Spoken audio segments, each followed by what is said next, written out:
সঞ্চালক বলের সংক্ষেপে বক্তব্যটা রাখার জন্য। এত ইতিহাসের পাতায় যে গণতন্ত্রের জন্য দেশের জন্য জীবন দিলেন, যিনি আপসহীনভাবে গণতন্ত্রের জন্য লড়াই করেছেন, পরিবারের জন্য নয়, তার ব্যক্তির জন্য নয়, সেই ইলিয়াস আলীর আজকের তার ফিরে পাওয়া গুম বলি বা হত্যা বলি সবকিছু মিলিয়ে আজকের একটি দোয়া মাহফিল।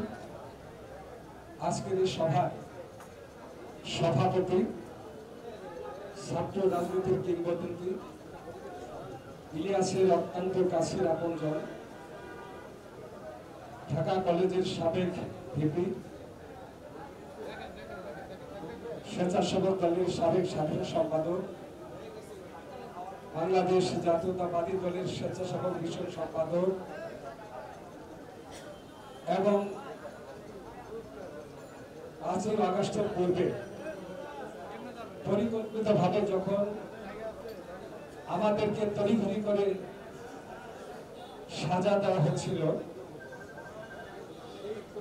সাজার একজন আসামি আজকের সভার সভাপতি মীর শরফত আলী সবু। সেই ছাত্র রাজনীতিতে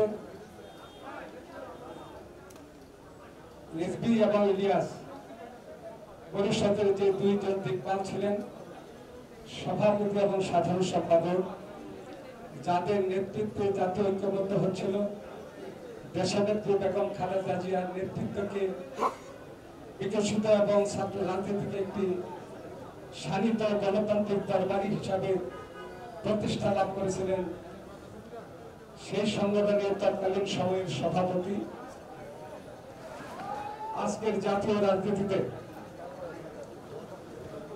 আমিনা কালাম এরশাদ বিভাগে, অর্থাৎ যখন তাকে গুলি করে হত্যা করা হচ্ছিল, হত্যা করার ষড়যন্ত্র নিয়ে তাকে পুলিশ বন্দী করেছিলেন, সেখান থেকে বেঁচে আসছেন মৃত্যুঞ্জয়ী সেই ছাত্র নেতা। 1/11 বিমর্ষের দিনগুলো থেকে শুরু করে অদ্যা পর্যন্ত তিনি জাতীয় নেতৃত্ব দিয়ে আসছেন। আমাদের সেই শ্রদ্ধেয় নেতা, বাংলাদেশ জাতীয়তাবাদী দলের সিনিয়র যুগ্ম মহাসচিব, আপসহীন লড়াকু সৈনিক, আজকের এই সভার এই মিলাদ দোয়া মাহফিলের প্রধান অতিথি জনাব রিজভী আহমেদ উপস্থিত আছেন, যাকে উদ্দেশ্য করে আমরা দোয়া মাহফিলের আয়োজন করেছি। যিনি আশা করছেন তার স্বামী হয়তোবা ফিরে আসবেন। আমাদের সেই ইলিয়াসের সহধর্মণী, আমাদের প্রিয় ভাবি লুনা ভাবি, দলীয় চেয়ারপারসনের সম্মানিত উপদেষ্টা, সিলেটের কৃতি সন্তান আছেন আমাদের এখানে ডাকসুরের সাবেক সাধারণ সম্পাদক, সে ছাত্র রাজনীতির আরেকজন কিংবদন্তি, বাংলাদেশ জাতীয়তাবাদী দলের বর্তমানে যুগ্ম মহাসচিব জনাব খায়রুল কবির খোকন, ছাত্র দলের সাবেক সভাপতি,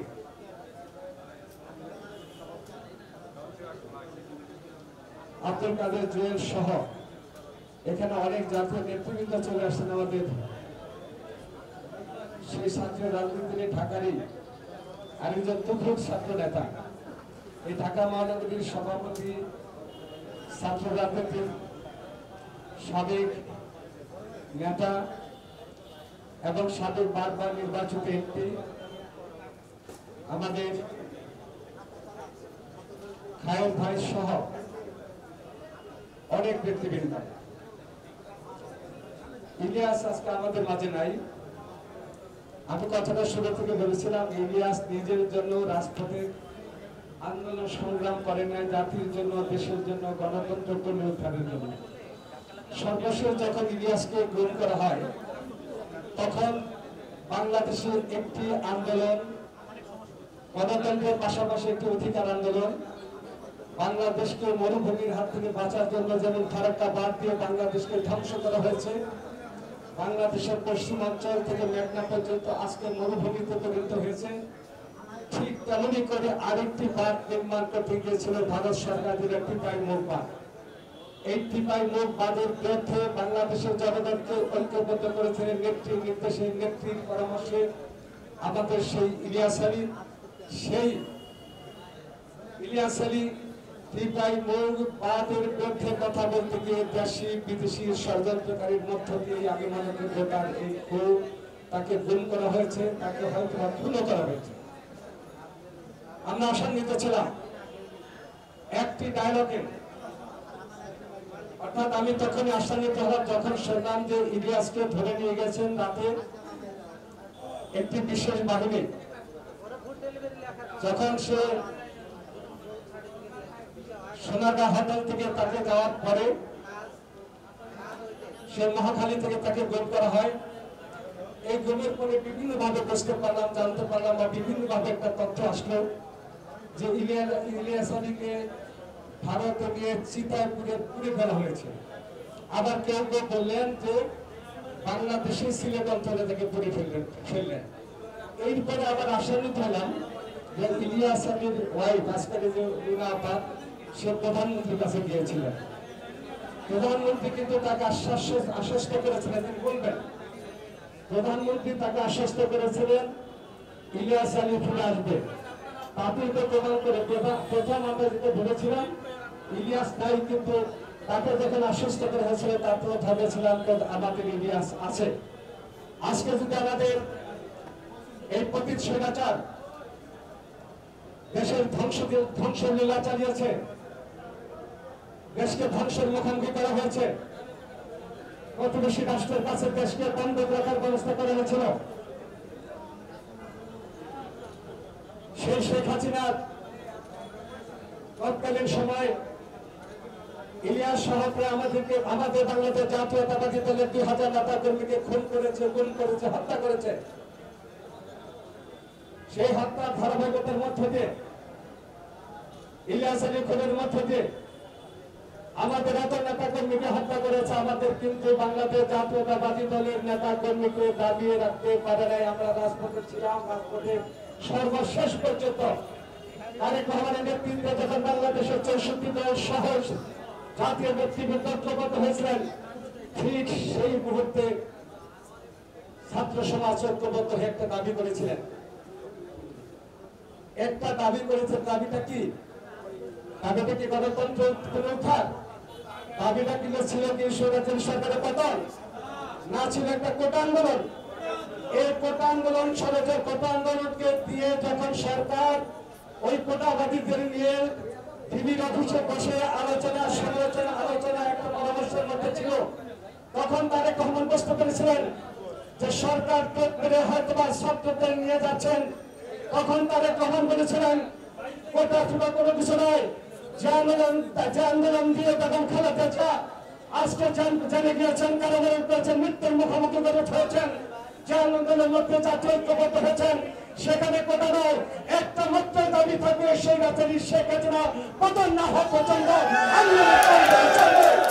আমরা বলতে চাই কোটাবাদীদের, আপনারা নাই কথাটা বলবো না, আপনাদের বন্ধু মুনাফেক নাই কথাটা বলবো না। আমরা বলতে চাই তারেক রহমানের নেতৃত্বে আপনারা আমরা সকলে ছাত্র জনতা ঐক্যবদ্ধ হয়ে তার নেতৃত্বে সেই 5ই আগস্ট শেখ হাসিনা পালিয়ে যেতে বাধ্য হয়েছে। কেন নির্বাচনের তালবাহানা? বিষয়টা তো নির্বাচন। বেগম খালেদা জিয়া কারাগারে গেছে নির্বাচনের জন্য, তত্ত্বাবধায়ক সরকারের জন্য। ইলিয়াস আলী নিহত হয়েছেন, মারা গেছেন, আছেন, যা কিছু আছেন, সমস্ত কিছুর মনে ছিল একটি নির্বাচন। এই যে রিজভী আহমেদের নামে শত শত মামলা, বিষয়টা কি? একটি নির্বাচন। এই যে আমাদের সবুর বিরুদ্ধে মিথ্যা সাজা দেওয়া হয়েছে, বিষয়টা ছিল একটি নির্বাচন। তাই আমি সাহিত্য বলবো তার প্রতি শ্রদ্ধা রেখে, শয়তান কখন কারে ঘুরায় ভাড়ায় কি করে, কারণ আপনার আদর্শ একজন মানুষ। আজকের পত্রিকায় দেখলাম আপনি এই 1-2-200-250 দেশের মধ্যে আপনি 100তম অর্থাৎ সম্মানজনক অবস্থানে আপনাকে স্বীকৃতি দিয়েছে টাইমস পত্রিকা। ওইটার প্রতি শ্রদ্ধা রেখে বলবো যে আপনি দ্রুত, যে কারণে এত হত্যা, এত খুন, এত গুম, এত মামলা, এত সাজা, সে কারণে ছিল একটি নির্বাচন। দ্রুত আপনি নির্বাচন দিয়ে জনগণের ক্ষমতা জনগণের হাতে দিয়ে আইনের শাসন প্রতিষ্ঠা করুন। আপনাদের সবাইকে ধন্যবাদ। আসসালামু আলাইকুম।